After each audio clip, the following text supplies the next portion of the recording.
A very good evening. Namaste. I am Vinay Pandey, attending this virtual event from Gwalior. As you are all aware that this program, this show, which is presented by Jaina Global Family, has always been a sincere effort to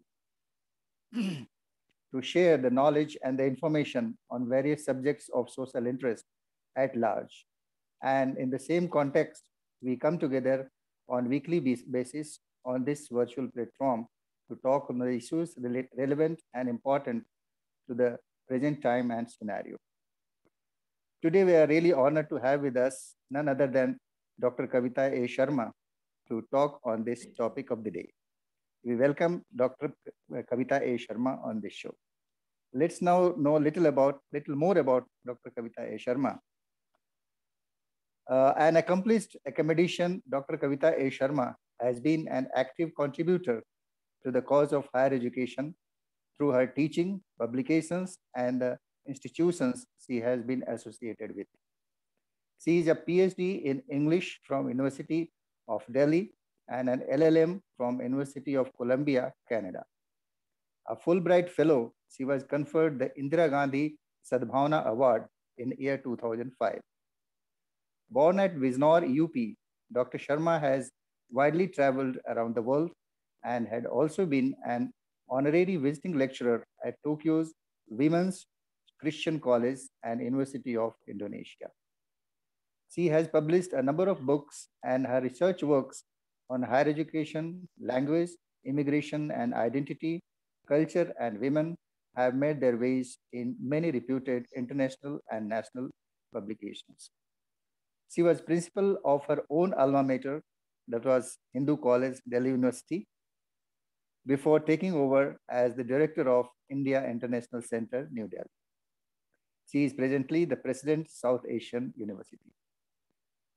So dear members, we would not have had a more qualified personality than Dr. Kavita A. Sharma, who has kindly consented to be the guest at this session and explore Krishna as a great strategist this evening. I warmly welcome Dr. Kavita A. Sharma on behalf of Jaina Global Family Foundation. Over to you. Thank you very much. Just one interjection, Vinay bhai. It will be good for our viewers अगर पिछली show का जो हम लोग topic वो अगर एक बार mention कर दें आप प्लीज। जी पिछले सेशन में डॉक्टर कविता ए शर्मा जी ने हमें युद्ध के बारे में बताया था, जो कि अभी के परिप्रेक्ष्य में एक बहुत ही ज्वलंत विषय भी है, मुद्दा भी है। और उन्होंने ये भी समझाया था कि ये युद्ध जो है वो अक्सर बहुत आदिकाल से होते चले आ रहे हैं। She had started from Vedas and then come to Mahabharata all the way. और उसी परिप्रेक्ष्य में आज वो इस विषय को लेकर बैठी हैं कि कृष्णा किस तरह से एक रणनीतिज्ञ माने जाते हैं। Thank you. Okay, ma'am. Please start. Thank you. Just a minor correction that I am no longer the Vice Chancellor of South Asian University. I finished my tenure. But yes, it's always a pleasure to have my name associated with all these different institutions. Absolutely. Thank you so much. अब कृष्णा के बारे में बहुत कुछ कहा जाता है कि उन्होंने युद्ध में जो है he played a Machiavellian part, या हम कहें कि उन्होंने थोड़ा सा आगे पीछे क्रोनोलॉजी करके चाणक्य नीति अपनाई।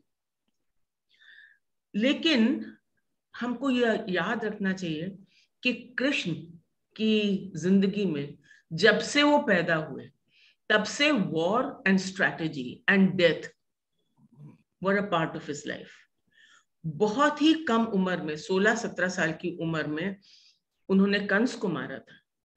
तो जैसे जैसे वो बड़े होते गए उन्होंने देखते गए कि जो राजा हैं अलग अलग जो बिखरे हुए हैं वो बहुत अहंकारी हैं, very arrogant, very crude, only interested in their own power, in their own wealth. और उसकी वजह से युद्ध होते हैं जिसमें आम जनता मारी जाती है।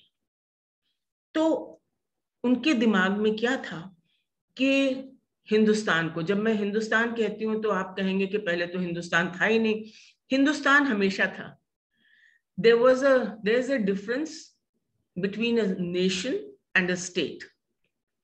A nation is a cultural entity, whereas a state is a political entity.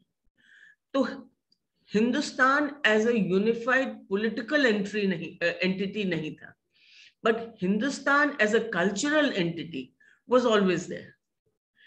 तो इसलिए जब उन्होंने देखा कि इतने राजा महाराजा जो बिखरे हुए हैं, वो कितने दम्भ से भर गए हैं और कितने अहंकारी हो गए हैं, और खाली उनको अपने ऐशो आराम और अपनी पावर और अपने वेल्थ के सिवा और कुछ नहीं दिखता, तो उनको लगा कि एक जरूरत किस चीज की है, a unified and central state, जहां पे एक central leadership, strong central leadership में, अब ये आपको लगेगा कि ये आज की बात हो रही है, strong central leadership with federating units, who would have allegiance to the strong central units, central leadership, but they will not be their vassals, they will not be their slaves, they will be, so it is really a federal concept that he was trying to work out at that time. और कृष्ण में leadership qualities बहुत थी, अगर leadership qualities नहीं होती तो वो सारी मथुरा की प्रजा को कहाँ मथुरा और कहाँ द्वारका नहीं ले जाते, और कहाँ से राजस्थान को पार करते हुए, जंगलों से होते हुए वो द्वारका पहुंचे। द्वारका में पहुंचने के पहले उनको कालियावन का भी वध करना पड़ा। अब कालियावन जो है वो he was actually of Indian origin, ये अब आप डायस्पोरा पे आ जाइए, he was of Indian origin। कहते हैं कि उसकी मदर ग्रीक थी and father was Rishi Gargi, but he was brought up by his mother, तो वो ग्रीस का राजा था। खैर, तो जरासंध ने कालियावन को निमंत्रण दिया था to support him in his fight to win Mathura, और जब वो पहुंचे द्वारका तो ये भी बड़ा इंटरेस्टिंग है, it was a port city with flourishing trade, और जो वेस्ट एशिया के कंट्रीज थे they were trading with Dwarka, they had become very rich, and जो कुछ लोकल राजा थे, many of them were under the influence of Jarasandh, और बाकी सब अपना ऐशो आराम में लगे हुए थे कि भाई हमको इतने पैसे दे दो फॉर एज ट्रेडिंग राइट्स, बाकी तुम जो मर्जी करो। अब जरासंध और मथुरा, मैं क्यों कहती हूँ कि उनकी शुरू से ही जिंदगी ऐसे ही रही कृष्ण की। Mathura was part of the Shurasena confederacy. Shurasena Kunti के पिताजी थे, कुंती को फिर उन्होंने कुंती भोज को दे दिया था अपने कजिन को, लेकिन वो कुंती के फादर थे, इस हिसाब से कुंती वॉज कृष्ण's बुआ। तो वो जो है, this was a confederacy, so the kingdom that he knew was only nominally a kingdom, it was actually a confederacy। यहाँ पे वृष्णि, अंधक, भोज, गोपा, ये सारे अलग अलग क्लैंस थे, but with one single central figure which was Shurasena.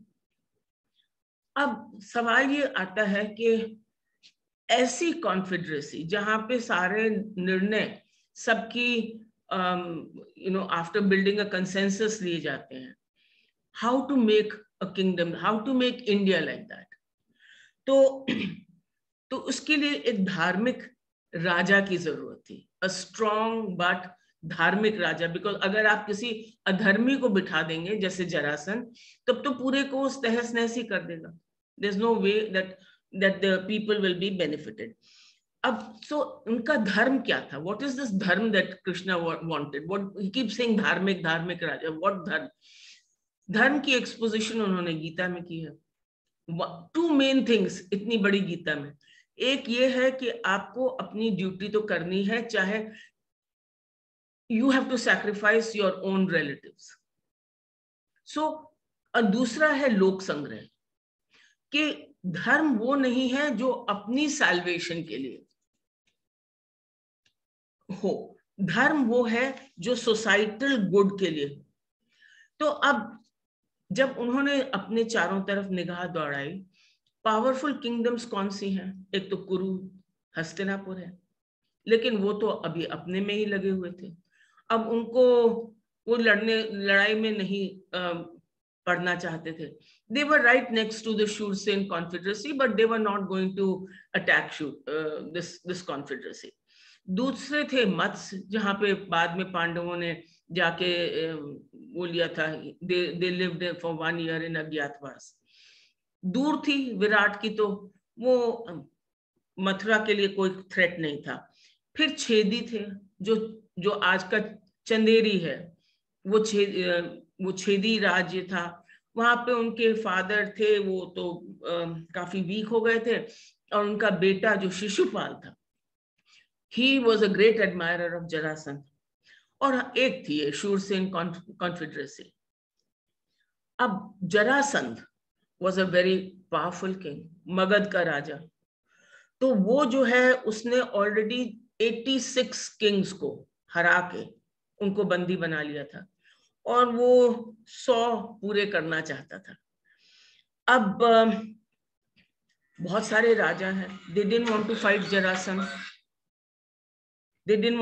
Jarasandh, तो वो उससे सुलह कर लेते थे। और भाई क्योंकि his army was too strong। अब उग्रसेन जो है, वो राजा थे मथुरा के। जो शूरसेन कॉन्फेडरेसी थे, जो मेन राजा थे, वो उग्रसेन थे। तो कंस जो उनका बेटा था, ही एडमायर्ड जरासंध, और उनको अपना फादर का बहुत बेकार लगता था काम, कि ये क्या है, हर टाइम किसी से कंसल्टेशन ही करते रहो। तो वो एक अपॉर्चुनिटी ढूंढ रहा था कि मैं अपने फादर को कैसे यहाँ से हटा दूं। अब कई बार उसके दिमाग में आता था कि उनको मारा भी जा सकता है, लेकिन Ugrasen was very very popular, तो ही वॉज वेरी पॉपुलर, सो इसलिए मारने का मतलब एक मौका चाहिए। तो उसको लगा कि मैं जरासंध का अगर सहारा ले लूं तो ये काम हो सकता है। अब ये जरासंध को भी सूट करता था। उसने अपने एनवॉयज, अपने लोगों को, मिनिस्टर्स को भेजा किसके पास? उग्रसेन के पास, कि आप हमसे सुलह कर लीजिए। उसने ऐसा क्यों किया? उसने ऐसा इसलिए किया, वो पहले आर्मी लेके नहीं आया। उसकी आर्मी जो है यमुना के पास स्टेशन थी। उसने इसलिए ऐसा किया कि उग्रसेन की किंगडम में रिवोल्ट नहीं होना चाहिए, नहीं तो कोई भी राजा जो है फोर्स से बहुत दिन राज नहीं कर सकता। लेकिन वो सुलह वाज लाइक अ थ्रेट, क्योंकि सबको मालूम था कि आर्मी तो पास में ही खड़ी है। अब उग्रसेन, कंस ने सलाह दी कि भाई आप सलाह कर लीजिए और हमारा सब चलता रहेगा अच्छे तरह से। लेकिन उग्रसेन ने कहा नहीं, वो सलाह नहीं करना चाहते थे। उन्होंने सबकी एक मीटिंग बुलाई। उनके जो मुख्य मंत्री थे उग्रसेन के, वो थे वासुदेव। वासुदेव कौन थे? The biological father of Krishna. Vasudev was also very popular. तो क्या हुआ कि फिर फाइनली जब उसकी जरासंध की हेल्प से कंस ने रिवोल्ट कर दिया। देयर वाज अ मिडनाइट कू, और उग्रसेन को उन्होंने जेल में डाल दिया। लेकिन वासुदेव को उन्होंने उस समय जेल में नहीं डाला। वासुदेव से कहा कि आप हमारे मिनिस्टर हो जाइए। अब वासुदेव तो ये नहीं चाहते थे, बट वासुदेव से ये क्यों कहा? तो ये स्ट्रैटेजी जो है सभी लोग खेल रहे थे ना, इसलिए कहा वासुदेव से कि मिनिस्टर हो जाइए, क्योंकि वासुदेव के इन्फ्लुएंस से, if Vasudev is his minister, तो प्रजा रिवोल्ट नहीं करेगी। वासुदेव नहीं चाहते हुए भी मिनिस्टर हो गए। क्यों हो गए? उग्रसेन जेल में है। अगर वासुदेव ने बहुत कुछ आनाकानी करी तो उग्रसेन की जान पे बना सकती है, इसलिए। और उन्होंने ये भी सोचा कि कंस जैसा राजा अगर यहाँ रहा तो वो प्रजा पे बहुत अत्याचार करेगा, और अगर वो प्रजा पे इतना अत्याचार करेगा तो कोई तो उसको रोकने वाला होना चाहिए। तो कंस ने क्या किया कि अपनी कंस ने जो है देवकी से, जो उसकी बहन थी, उसकी शादी जो है, मतलब स्वयंवर रचा, लेकिन it was known to everybody कि उसको वासुदेव से शादी करनी है। शादी कर दी। अब क्यों शादी कर दी? क्योंकि अब वो एक रिश्ते में बंध गए, तो अब वासुदेव जो है रिवोल्ट नहीं करेंगे। लेकिन वासुदेव कंस को हमेशा खटकते रहे कि भाई इनका इन्फ्लुएंस मेरे से भी ज्यादा है। तो क्या हुआ कि एक प्रोफेसी जब हुई कि वासुदेव की 8वीं संतान will be the nemesis, will cause the downfall of Kansa, तो बहन, मतलब बहनोई होते हुए भी वासुदेव और देवकी को जो है कारागार में डाल दिया। अब ये कहानी सबको मालूम ही है, लेकिन सोचने की बात है, हमने माइथोलॉजी बना ली है ना कि Jamuna was in flood in स्पेट, and Vasudev जो है टोकरी में डाल के निकल के चले गए। अब कंस के कारागार से ऐसे टोकरी में डाल के कोई निकल के नहीं जा सकता। It means what? It means that people were with Vasudev. तो उनको जो जेलर्स थे, जो वहां पे स्टेशन थे, उन्होंने वासुदेव की मदद की, because obviously they wanted that Vasudev should succeed and this 8th child should be kept alive. तो वासुदेव के मित्र थे नंद, गोकुल में, वो स्वैप कर लिया, क्योंकि यशोदा की लड़की हुई थी, लड़की को ले आए, इसको वहां कर दिया, और हमको सबको वो कहानी मालूम है कि क्या हुआ। अब पंचाल भी एक और पावरफुल किंगडम थी। पंचाल और कुरु, वैसे मैंने आपको पिछले बार भी ऋग्वेद में बताया था, दे वर एक्चुअली फ्रेंड्स, लेकिन बाद में एनिमोसिटी हो गई। एनिमोसिटी क्यों हो गई? दो पावरफुल किंगडम्स बहुत देर तक फ्रेंड्स नहीं रह पाती हैं। there is this whole thing of who is going to dominate, who will be the predominant. अब जब ये चले गए कृष्ण को लेके, कृष्ण नंद पहुंच गए, तो कंस को पता लग गया। तो हमको सबको वो कहानियां मालूम है कि उसने शुरू से, बेबीहुड से ऑफ कृष्णा, कितनी कोशिश की, 8-10 बार कोशिश की। सब लोग सिर्फ पूतना का मतलब बात करते हैं, लेकिन बहुत सारे उसने लोग भेजे जो कृष्ण को मारने में सफल नहीं हुए। जब सफल नहीं हुए तो कंस ने सोचा कि इस तरह काम नहीं चलेगा। कंस ने दावत दी कृष्ण को और बलराम को मथुरा आने की। लोगों ने कहा कि मथुरा मत जाना, अभी तो बच्चे हो, कंस का सामना कैसे करोगे? सबको मालूम था कि कंस क्यों बुला रहे हैं।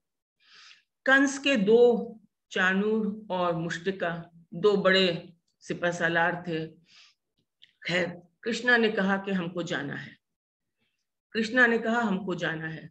इधर जरासंध ने अपनी 2 लड़कियां अस्ति और प्राप्ति का विवाह कंस से कर दिया।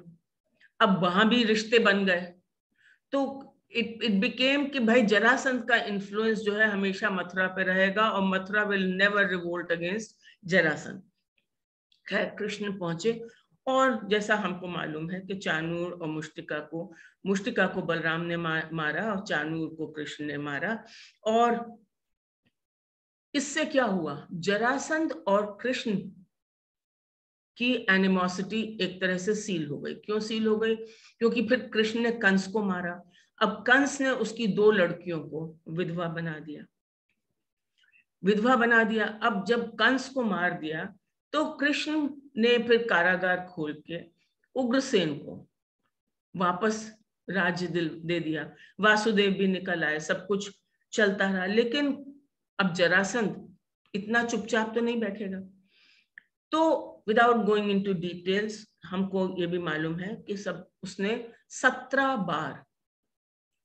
बार जो है अटैक किया इस पे, मथुरा पे, और हर हर बार कृष्ण की स्ट्रैटेजी, क्योंकि आर्मी तो बहुत छोटी थी, तो कृष्ण ने, और उसके काफी अगर आप भागवत पढ़ेंगे तो दिए होते हैं कि कृष्ण ने कैसे कैसे कभी आर्मी को दो में बांटा। आप तो एयरफोर्स के हैं ना, कि भाई कैसे उसको चारों तरफ से सराउंड करें, कैसे हम, तो उनकी रणनीति से उन्होंने 17 टाइम जरासंध को रिपल्स किया। और अच्छा, अब एनिमोसिटी का और भी क्या था, 14वीं बार जब हुआ तो बलराम आगे आए, उन्होंने जरासंध से कहा इतनी सब प्रजा को हम क्यों मारते हैं, आप और मैं गदा युद्ध करेंगे। उसमें भी स्टेलमेट रहा, जरासंध नहीं जीते, तो इससे और भी उनको जो है चिढ़ हो गई।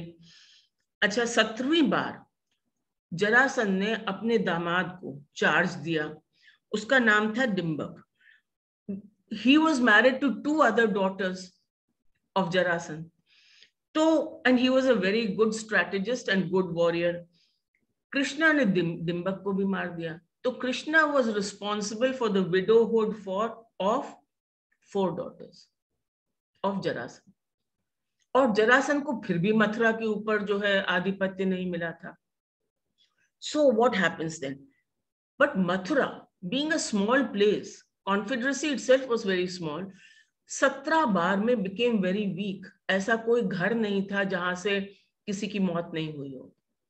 And so what happened was that when the 18th time Jarasandh got ready to attack, and this time with the help of Kalyavan, Krishna said, अब ये मुश्किल है, but he will get a dead kingdom. तो कृष्णा ने सबको collect करके, अब मुश्किल बात थी, लेकिन परसुएट करके सबको कहा कि हम द्वारका जाएंगे। वाई द्वारका? इसलिए उनका नाम रणछोड़ भी पड़ा। उन्होंने कहा कोई बात नहीं, कोई नाम दे लो, लेकिन अगर हमको रीग्रुप करना है और फिर से लड़ाई करनी है, we cannot go on one war after the other war. Economy was also in shambles. पैसे भी नहीं रह गए थे। खैर, ये उनकी लीडरशिप है कि वो he led everybody to Dwarka. अब किस्सा ये है कि काल्यवन को, मतलब अगेन इन माइथोलॉजी कहा जाता है कि भाई he had a वरदान कि उसको कभी जो है वो वॉर में नहीं डिफीट होगा या मारा नहीं जाएगा। Basically what does it say is that he is a very very good warrior. And to defeat him is almost impossible. लेकिन ऋषि मुचकुंद को एक मिला था वरदान। वो आराम से सो रहे थे जंगलों में एक गुफा में। उनको वरदान था कि अगर कोई आपकी नींद में खलल डालेगा और जिसके ऊपर पहले के ऊपर आपकी आंख पड़ेगी वो जल के राख हो जाएगा। So Krishna divided Balram and himself into different phalanxes. One went straight to Dwarka. The other one with him went through the jungle where Rishi Muchkund was sleeping. And quietly Krishna entered the cave.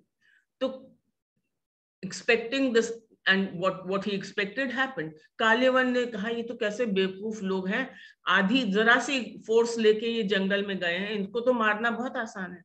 So he ran after Krishna.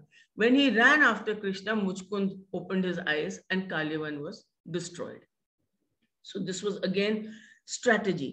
तो कृष्णा जो है पूरी population को लेके, it's an epic journey, cross करते हुए वो पहुंचे द्वारका। अब मथुरा फेल टू जरासंध, लेकिन जरासंध ने जब वो देखा तो मतलब वो कोई सिटी नहीं थी वहां पे, तो सब कुछ एवरीथिंग वाज इन शैम्बल्स। अब एज आई सेड कि जब वो वहां पहुंचे, द्वारका पहुंचे, तो वहां पे भी कुछ राजा तो स्लेव राजास थे टू जरासंध, बाकी लोग बड़े अपने ऐशो आराम में रह रहे थे कि भाई हमको पैसे मिलते रहे। और Krishna could not again afford a frontal war. एक तो बड़ी डिप्लीटेड फोर्स थी, 17 बार लड़के चुके थे, फिर चलते हुए आए थे इतनी दूर मथुरा से Dwarka. There was no way that they could group together among themselves and fight. Plus this was a land army, they had no naval experience. So what do? As usual, Krishna had a network. वो 17 बार भी ऐसे ही जीते थे. Network of spies. He had a network of spies and he realized कि ये जो ships हैं जो यहाँ पे डॉक करी हुई हैं, put your people into it as employees. तो उन्होंने अपने उनको एम्प्लॉयज बना के वहां भेज दिया, शिप्स में भेज दिया.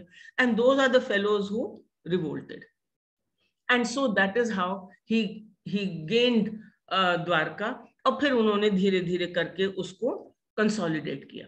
तो इनको एक बात और समझ में आई कि ये जो राजा हैं ये अपने आराम के लिए, अपने ऐश के लिए, they don't hesitate to allow foreign powers to come in. I mean, you can keep drawing parallels to Indian history, later Indian history. So they don't allow foreign powers to come in. So he became very firm on this कि भाई हमको एक centralized authority चाहिए, which is a dharmic authority and which will not allow all this to happen. तो अब कृष्णा ने राज नहीं किया. उन्होंने ये राज वासुदेव और बलराम के हाथों छोड़ के he would travel from Dwarka to Mathura. अब आप सोचिए द्वारका टू मथुरा वो ट्रैवल करते थे तो उनको बहुत अच्छा आइडिया था कि नॉर्थ इंडिया में क्या हो रहा है. Now as I told you कि he wanted to replace this bhakti yoga with कर्म योग, कि काम करो एंड लोक संग्रह करो, कि लोगों की भला करो. But another thing happened. In all this strategy the means and ends got confused. किसी भी तरीके से जो हमको हासिल करना है, हमको वो हासिल करना चाहिए. So the seeds of destruction were already there because means and ends can never be compromised. The ends must correspond to the means. A good end must have good means also, ethical means, which did not happen because it could not happen. अब राजसू यज्ञ में Krishna was supposed to be the chief, was made the chief host. Again उसकी कहानी हमको मालूम है कि Shishupal. Now first thing, why was he made the chief host? He was, and although Bhishma was sitting there, why was he made the chief host? That's what Shishupal said कि भीष्म के रहते हुए आप कैसे मतलब dominant figure हो जाएंगे. तो why? Because युधिष्ठिर knew कि सारी जिंदगी कि राजसू के बाद जरूर लड़ाई होगी और सारी जिंदगी कृष्णा ने स्ट्रैटेजी की है जो भीष्म ने नहीं की है. So Bhishma is the person who he wants on Krishna is the person whom he wants on his side. Also, he does not agree to the Rajsu till he gets the advice of Krishna. Krishna आते हैं, वो राजसू के लिए कहते हैं आपको जरूर करना चाहिए, which is again surprising because you know, as I told you last time also, Yudhishthira is the junior branch of Kurus. ये क्यों कहते हैं? He is working at different planes. एक तो he has to get rid of Jarasandh. दूसरा because एक तो personal animosity भी है और दूसरा ये भी है कि बिना जरासंध को हराए आप जो है चक्रवर्ती राजा नहीं हो सकते और जरासंध को आप बैटल में, युद्ध में नहीं हरा सकते. You can again use another strategy. तो वो भी कहानी हमको मालूम है कि अर्जुन, भीम और कृष्ण एज स्कॉलर साधु बन के जाते हैं एंड फाइनली भीम जो है उनको मार देते हैं. The only other person who is a strategist in Mahabharata is Shakuni. Now, we can talk about Shakuni at another date, but he's a very interesting figure. But राजसू यज्ञ का एक्चुअली मतलब क्या है? राजस्व. इट कम्स फ्रॉम राजस्व. मतलब आप tax देंगे. You will not be deposed. You will just owe allegiance. So anyway, Krishna then plans them meticulously the Rajsu Yagya after telling Yudhishthira that you must do this. व्यास आते हैं. व्यास कहते हैं कि भाई आप लोगों ने तय कर लिया है तो मैं कुछ नहीं बोलूंगा, लेकिन 10 साल बाद ऐसा युद्ध होगा जिसमें सब विध्वंस हो जाएगा. But you have no choice but to go ahead. अब हमको मालूम है कि 11 अक्षौणी तो दुर्योधन के पास थी, इनके पास 9 थी. they are the weaker side. Krishna had also given his Vrishni soldiers to Duryodhan. वो तो सारथी थे. सारथी really means charioteer तो है ही है, but it really means he is the strategist. और कृष्णा को मालूम है that with a weak force you can still strategize and win the battle.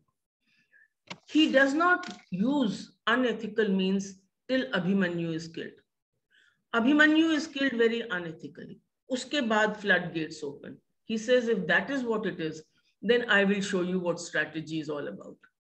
तो इसलिए उसके बाद चाहे वो जरासंध हो, चाहे द्रोण हो, चाहे वो बृहद,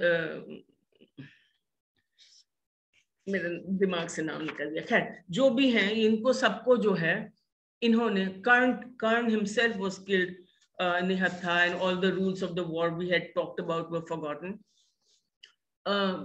So Krishna is the one who organized all this. Now, as I said, उनका था कि भाई एक किसी न किसी तरीके से हमको एक धार्मिक राजा यहाँ पे बिठाना है, और वो उनको कोई नहीं दिखता था एक्सेप्ट युधिष्ठिर. तो इसलिए ये सब जो है उन्होंने किया. Ghatotkacha was another person. Krishna said कि हाँ जी इनको भेज दो, रात में भी युद्ध होगा तो इट्स इज ऑल राइट. भूरी श्रवस में जो नाम दिमाग से निकल रहा था, भूरी श्रवस, सत्यकी ने भूरी श्रवस को मारा. और फाइनल फाइट जो दुर्योधन की थी उसमें भी कृष्ण का ही हाथ था, to use unethical means. So the consequences Vyas was very clear about. Now did Krishna succeed? No, he did not. He only partly succeeded, because as I said, the seeds of destruction were already there. तो अहंकारी राजाओं का नाश तो हो गया, but the polity, the federal polity could not be established. And Yudhishthir and Pandavas then had to spend 30 years trying to rebuild the kingdom and consolidate the kingdom. The federal polity only got established outside of Mahabharata. As I told you, it is in the Khila Parv of Rigveda that when Parikshit became the king, that was the golden age of Kurus, not Yudhishthir's reign and the Pandavas' reign. तो उनके तो 30 साल ऐसे ही निकल गए कि कैसे हम जो है इसको संभाल के रखें. और as we know, महाभारत शुरू होती है कि जन्मजय जो परीक्षित के बेटे हैं उनके नाग यज्ञ से. So as I was telling you last time also, बहुत टाइम नहीं लगता वॉर को भूलने में. अर्जुन के बाद मतलब 2 generations गई हैं और फिर से नाग युद्ध के I am going to destroy all the nagas. Now who are these nagas? We can think of them as tribes rather than as literally snakes. So I will destroy all these tribes who have harmed my father, who have killed my father. So that is why Krishna, the strategist, Krishna सारी जिंदगी death से जूझते रहे, सारी जिंदगी unequal battle से जूझते रहे, सारी जिंदगी मथुरा को बचाते रहे, सारी जिंदगी इनजस्टिस से लड़ते रहे with a very weak force and only through strategy. So that is what he did. Now we can go on to discussions or questions. Yes, wonderful. ऐसा लग रहा था जैसे एक शब्द चित्र हो पूरी कहानी का, जैसे विजुलाइज कर रहे हो चीजों को, इस तरह से आपका एक्सप्लेनेशन था. थैंक यू, बहुत ही अच्छा लगा. अब एक छोटा सा सवाल ये मन में आता है कि कृष्ण की जो स्ट्रेटजी थी, what he adopted, and in the present times what the war strategies are there in prevailing conditions in this age, present age, what kind of difference और what kind of relativity you find between this? मुझे तो नहीं लगता. देखिए आज भी अब तो कोई एथिकल स्ट्रेटजी है नहीं जी, है ना. अभी आप यूक्रेन में देख लीजिए ना, सारे आपके सिविलियंस को मारे जा रहे हैं, सारी बिल्डिंगें तोड़े जा रहे हैं, तो कोई एथिकल स्ट्रेटजी तो है नहीं है. और उसका एंड भी एथिकल नहीं है. कृष्णा का कम से कम एंड तो एथिकल था ना. मतलब ये कहा जाए कि इन युद्धों में धर्म नहीं है. धर्म नहीं है जी. जब हम कहते हैं धर्म क्षेत्र कुरुक्षेत्र, धर्म नहीं है. धर्म की परिभाषाएं बदलती रहती है ना. हाँ, वही बात हुई है. तो धर्म कहा जाता था धर्म युद्ध. हाँ, तो ये धर्म युद्ध नहीं है ना. आजकल के युद्धों को नहीं कह सकते ऐसा। नहीं ये भी धर्म युद्ध इस तरह से है क्योंकि भाई हमको एक सेंट्रल यूनिफाइड एथिकल गवर्नेंस चाहिए। Exactly. That is what he is trying to, a federal government he is trying to establish. But he cannot establish it with the kind of force he has. So he uses strategy. अब दुर्योधन को आप बिठा नहीं सकते as a central authority. Drupad को आप बिठा नहीं सकते, जरासंध को आप बिठा नहीं सकते, किसको बिठाएंगे? खाली जब दिमाग लगाया होगा कृष्ण ने, चारों तरफ देखा होगा कि कौन कौन से राज्य हैं, उनको एक युधिष्ठिर दिखे होंगे और ये भी समझ में आया कि भाई युधिष्ठिर तो जूनियर ब्रांच है, इनको उकसाओ कि वो राजसूय यज्ञ करें। युधिष्ठिर तो नहीं मानते थे, कृष्ण ने आके कहा नहीं आपको करना चाहिए, you are the fit to rule, हमको आप जैसा चक्रवर्ती राजा चाहिए। And Vyas knowing the outcome कि क्या होगा सेड कि आपका 10 साल में ऐसा युद्ध होगा, but there is no choice, go ahead. Krishna बिल्कुल मल्टीपल रोल में है, हाँ, इंस्टिगेटर हैं, मोटिवेटर हैं, स्ट्रेटजिस्ट हैं। हाँ बिल्कुल, बहुत ही मल्टी रोल में है, मल्टी रोल में। So that is where we are. अच्छा लगा, थैंक यू। मेरे ख्याल से सीमा एंड अम्बरीश, अगर आप लोग को कुछ पूछना है पूछें। हाँ श्योर, जहां तक भी आप सुन पाए हो। Seema Jha and Ambrish Jha ji.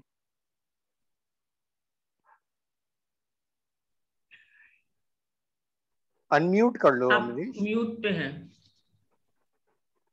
Ma'am का डिस्कोर्स बहुत अच्छा था, बहुत लॉजिकल था और बहुत ही अच्छा था। Thank you. Thank you ma'am, welcome ma'am. और तो सवाल क्या पूछूं मैं? सवाल पूछने मतलब इतना अच्छा था, इतना अच्छे से मैंने समझाया कि वो तो दिमाग में घूम ही रहा है, उसको भी थोड़ा सा थोड़ा वक्त लगेगा, उसके बाद ही सवाल पूछ सकते हैं। नहीं बिल्कुल सही कह रहे हैं आप। ये हिस्ट्री का इतना अच्छा इंटरप्रिटेशन मैम, बहुत अच्छा था। थैंक यू, बहुत अच्छा लगा ma'am, thank you. Thank you so much. बहुत अच्छा हिस्ट्री का इंटरप्रिटेशन था। शकुनी के बारे में कभी सुनेंगे आपसे। क्या चीज में भैया? शकुनी के बारे में कभी सुनना चाहेंगे। किसके बारे में? शकुनी के बारे में। शकुनी के बारे में, हाँ जरूर, शकुनी की बात करेंगे। शकुनी का बात तो यही है राजीव भैया कि एक बार अटल बिहारी वाजपेयी का मेरी 51 कविता है, हाँ, उसमें एक लाइन लिखा हुआ है राजनीति के बारे, शकुनी की राजनीति के बारे में लिखा हुआ है कि सब तरफ शकुनी का माया जाल है। हाँ। अच्छा। पूरा कविता का वर्ष याद नहीं है, एक लाइन ही सिर्फ याद था, सब तरफ शकुनी का माया जाल है। तो हमको लगता है जो महाभारत का जो युद्ध हुआ था वो कौरव पांडव के बीच में नहीं हुआ था, वो कृष्ण और शकुनी के बीच में था। सही, तभी तो मैं कह रही हूँ, the only other strategist is Shakuni. जी मैम, उसी ने स्ट्रैटेजी बनाई थी कि अब ये इतने पावरफुल हो गए तो इनसे तो हम जीत नहीं सकते, फ्रंटल अटैक में नहीं जीत सकते, तो हम जो है गेम इनकी वीकनेस को एक्सप्लॉइट करें। भाई आज भी तो हनी ट्रैप होता ही है ना। Yes ma'am. अब यहाँ पे हनी ट्रैप नहीं था, यहाँ पे गेम ऑफ डाइस था। यस एग्जैक्टली, है ना। तो वो शकुनी ने तो स्ट्रैटेजी बनाई थी। आपको मालूम है कि शकुनी के लिए, शकुनी का एक मंदिर भी है। अच्छा, कहाँ पे है? केरला में है। केरला में मैं देख के आई थी, वहां दुर्योधन शकुनी सबके मंदिर हैं। और उसकी शॉर्ट में कहानी ये है कि जब ये अज्ञातवास हो रहा था वहां पे, बड़ी मुश्किल से, मतलब वो तो मलयालम बोलते थे, एक प्रीस्ट थे वहां पे, तो अपने ड्राइवर और उनके बीच में, मतलब ड्राइवर इंटरप्रेटेड फॉर मी। तो उसकी कहानी ये है कि भाई दुर्योधन बहुत रेस्टलेस थे कि भाई इनका पता लगना चाहिए ताकि वो 13 साल की साइकिल फिर से शुरू हो जाएगी। तो ढूंढते ढूंढते ढूंढते ढूंढते वो केरला के इस गांव में पहुंचे और वहां बहुत थक गए थे, बहुत प्यासे थे। तो वहां पे एक ओल्ड लेडी वाज गोइंग, उसको कहा कि पानी पिला दो। तो उसने कहा मेरी जो जाति है, मेरे हाथ से आप पानी नहीं पिएंगे। उन्होंने कहा मुझे सब में कोई विश्वास नहीं है। तो उन्होंने उससे लेके पानी पिया था। तो लोगों ने कहा कि आज आपने इतनी बड़ी बात की है, हम आपके लिए क्या कर सकते हैं। उन्होंने कहा देखो, मेरे जो परिवार है या मेरे जो प्रियजन है, उनके लिए कोई मंदिर नहीं बनाएगा, तो इसलिए आप लोग तो मैं पूरी जगह तो नहीं जा पाई, लेकिन शकुनी, शकुनी और दुर्योधन, इनके मंदिर हैं वहां पे। और वो लोग अपने को कुरवा क्लैन कहते हैं, फ्रॉम कौरव, कि उन्होंने उनकी वो मान ली कि हम we are your praja, and so our clan is Kaurava clan. देखिए हिंदुस्तान है ये, हाँ सब कुछ है, सब हमने कुछ है। तो पता नहीं ये कहाँ तक सच है, तमिलनाडु के कुछ क्षेत्रों में शायद रावण की भी पूजा की जाती है। हाँ हाँ हाँ, साउथ इंडिया में रावण की पूजा होती है। रावण की पूजा होती है। हाँ, दैट्स ट्रू। तो ये यही हमारा भारत है। ये हमारा भारत, क्योंकि रावण प्रगाढ़ पंडित थे। जी बिल्कुल बिल्कुल। एक कहानी है रावण के बारे में, which is I don't think it's there in Valmiki, but मुझे किसी ने बताई थी कि जब राम को युद्ध पे करना था रावण से, जी उन्होंने कहा कि मैं शिव की पूजा की, हाँ हाँ हाँ बिल्कुल है ना वो ये, कहानी। तो हाँ ये रावण बन के साउथ आए के थे, रामायण में भी है। रामायण में है, जी वो रावण बन साउथ के आए थे प्रीस्ट। जी जी। तो उनको पूछा कि लक्ष्मण ने कि रावण कैसे आएंगे, बोले नहीं, रावण इतने बड़े, इतने प्रगाढ़ पंडित हैं कि वो मना नहीं करेंगे। तो रावण आए थे, और वहां पे उनके लोगों ने कहा आप ऐसे कैसे जा सकते हैं। उन्होंने कहा ऐसा यजमान हो, ये मेरी खुशकिस्मती है। खुशकिस्मती है, बिल्कुल बिल्कुल। तो राम के यज्ञ में मैं नहीं जाऊंगा तो कब जाऊंगा, चाहे उसमें मेरा है। जी, और रहस्य ये भी है कि वो सीता को भी ले आया था। अच्छा, ये नहीं मालूम था मुझे। तो अब यज्ञ करी बिना पत्नी के, आप चूंकि मैरिड हैं, हाँ, तो पत्नी को होना चाहिए ये व्रत। हाँ, पत्नी को होना चाहिए, सही बात। तो फिर उन्होंने अपने विमान में सीता को बिठा के ले आए और दूर ही विमान को खड़ा किया, ऐसा कहा जाता है, और सीता शामिल हुई उस यज्ञ में। जी चलिए, तो ये हमारा हिंदुस्तान है ना। जी बिल्कुल बिल्कुल। हिमाचल में भी सुना है एक दुर्योधन का मंदिर है। हाँ हाँ हाँ, बहुत विविधताएं हैं। उत्तराखंड में, हिमाचल में नहीं, उत्तराखंड में है। ओके जी। मैम मेरा एक सवाल है जी, कि हमारा जो इतिहास, हमारा जो हिस्ट्री है, वो कितने साल का डॉक्यूमेंटेड हिस्ट्री है? क्योंकि जो डॉक्यूमेंटेड हिस्ट्री हम लोग उस मतलब तो वो एक तरह का फैक्ट्स हो गया, उस पर लोग डिस्कस कर सकते हैं। बाकी जो डॉक्यूमेंटेड हिस्ट्री नहीं है, वो तो that is just a matter of interpretation. उस पर तो हम लोग अपने प्रेजुडिस और अपने इसके साथ ही मतलब उसका इंटरप्रेट कर सकते हैं। हमारे यहाँ डॉक्यूमेंटेड हिस्ट्री नहीं है। नहीं तो है। हमारे यहाँ हिस्ट्री कैसे, ये जो सब चीजें हैं हम कैसे जोड़ते हैं? जी मैम।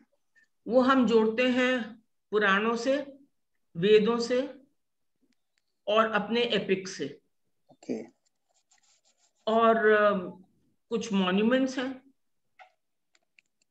प्रथाएं हैं। जी तो मतलब हिस्ट्री वैसे ही है, लिखित हमारे यहाँ कागज ही नहीं था, और वो जो छाल पे लिखी होगी वो पता नहीं कहाँ पे, कितनी तो हमारी मैन्युस्क्रिप्ट्स जो है वो सब खराब, मतलब जला दी गई, खो गई। तो ये सब मिलती हैं। अब लोग जो वेस्टर्न हिस्टोरियंस हैं वो कहते हैं कि ये हिस्ट्री का प्रूफ नहीं है, लेकिन जो एशियन हिस्टोरियंस हैं उनका मानना है कि सिर्फ लिखित प्रूफ नहीं होता है, क्योंकि लिखित हिस्ट्री भी तो डिस्टॉर्ट करके लिखी जाती है ना। हाँ है ना, इसका प्रमाण हमारे साथ ही है। हाँ बिल्कुल। में हाँ काफी सारी हिस्ट्री की जो बातें हैं वो एक्चुअली काफी मिस इंटरप्रेटेड है। एग्जैक्टली, और वो जो ब्रिटिश प्रेजेंटेड है। Wrote history according to themselves. Yes absolutely. You know, मैं आजकल एक किताब पढ़ रही हूँ, द रेड लोटस ऑपरेशन। उसमें तात्या टोपे के को लिखे हुए बहुत सारे उर्दू के लेटर्स मिले हैं, जिस पे बेस करके और कौन सी टुकड़ी, कौन सी रेजिमेंट कहाँ स्टेशन की गई थी। जी you will find it Vinay ji very very interesting. वो कहाँ स्टेशन ही, बिकॉज वो तात्या टोपे का कोई डिसेंडेंट है अमेरिका में। उन्होंने रिसर्च करके, and he has given exact locations, he has given from the letters, from the documents at that time, vis-a-vis British, कि उन्होंने क्या डिस्टॉर्ट किया और लोगों ने क्या लिखा वहां पे, जो उस समय थे उन्होंने क्या रिकॉर्ड किया, और वो चिट्ठियों में क्या लिखा है। There must be very vast difference between those two. Yes, yes. But it's a wonderful book. Mm-hmm.